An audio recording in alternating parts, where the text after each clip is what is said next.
comedy is one of the hardest genres to write for. Perhaps more so now than in any other era, writers need to be super careful not to write themselves into a corner or alienate people with jokes that either offend or don't land.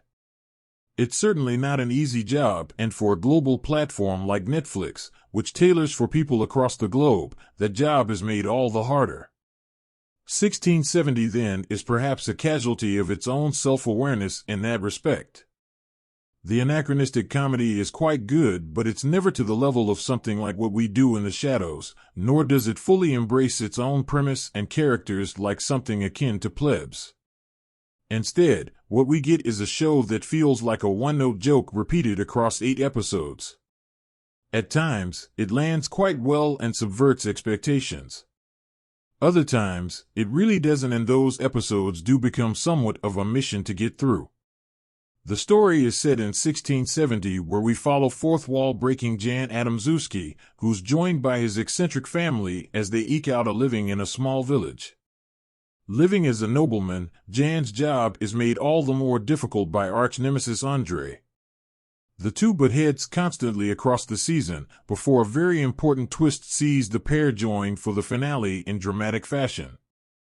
Along the way, we also learn more about Jan's family members too. There's outspoken activist Anila, who campaigns for climate change, equality, and everything in between. She also finds herself in the middle of her family feud. You see, Jan and his wife Zofia don't exactly see eye to eye on anything. Finally, rounding out the family is Jakub, who feuds with his sister and, in one such episode, sets out to sabotage his sister to get all the inheritance plot for himself. Each episode essentially serves as a bottle plot, while also progressing the family feud and the issue between Andrzej and Jan. It's all rather simple stuff, but the show does go some way to mix things up.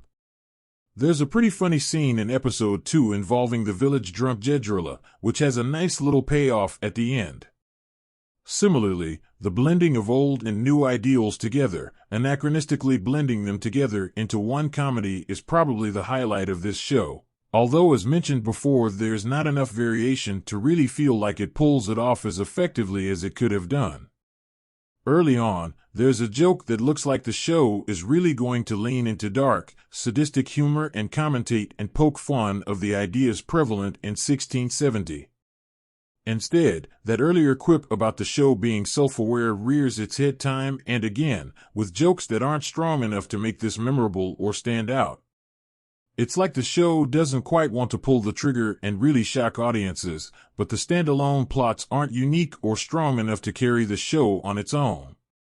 Like a good joke that's told too often, 1670 soon loses its charm and allure. We've seen comedies like this before, but 1670 doesn't match up to many of them and stand out. It's a fun ride while it lasts, but it's definitely not a good binge watch. The jokes do feel a bit one-note at times, and there's not quite enough here to make for an outstanding comedy. It's worth checking out a few eps, but if you're not sold, you're unlikely to stick it out until the end.